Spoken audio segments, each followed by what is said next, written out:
शिवलिंग पर जल चढ़ाने का नियम। कहा जाता है कि भगवान शिव को जल अति प्रिय है। उन्हें जल चढ़ाने मात्र से वो प्रसन्न हो जाते हैं और अपने भक्तों की हर एक मनोकामना को पूरा कर देते हैं। भगवान शिव को प्रसन्न करने के लिए सही तरीका ज़रूर जान लें।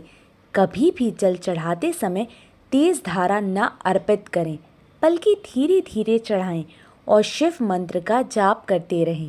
तांबे, कांसे या फिर चांदी के पात्र में जल लेकर सबसे पहले जलहारी के दाईं ओर चढ़ाएं, जो गणेश जी का स्थान माना जाता है। जल चढ़ाते समय गणेश मंत्र को बोलें।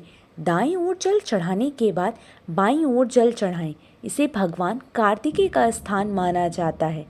दाईं और बाईं ओर चढ़ाने के बाद जलहरी के बीचों बीच जल चढ़ाएं। इस स्थान को शिव जी की पुत्री अशोक सुंदरी की मानी जाती है। अशोक सुंदरी को जल चढ़ाने के बाद जलधारी के गोलाकार हिस्से में जल चढ़ाएं। इस स्थान को माता पार्वती का हस्तकमल होता है। अंत में शिवलिंग में धीरे धीरे शिव मंत्र बोलते हुए जल चढ़ाएं।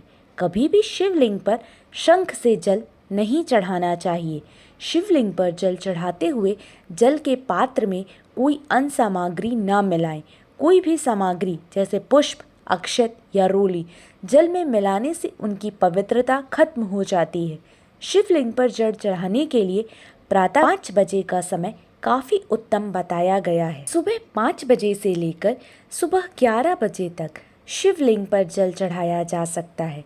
वहीं शाम के वक्त शिवलिंग पर जल भूल कर भी अर्पित नहीं करना चाहिए।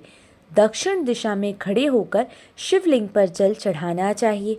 शिवलिंग पर खड़े होकर नहीं, बल्कि बैठकर ही जल चढ़ाएं। तांबे के बर्तन से शिवलिंग पर दूध भूल कर भी अर्पित न करें। सावन में नित्य रूप से शिवलिंग पर जल अर्पित करना चाहिए।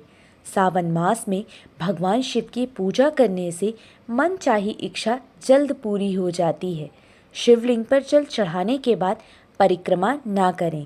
शिवलिंग पर चढ़ा हुआ जल पीना बहुत ही शुभ होता है।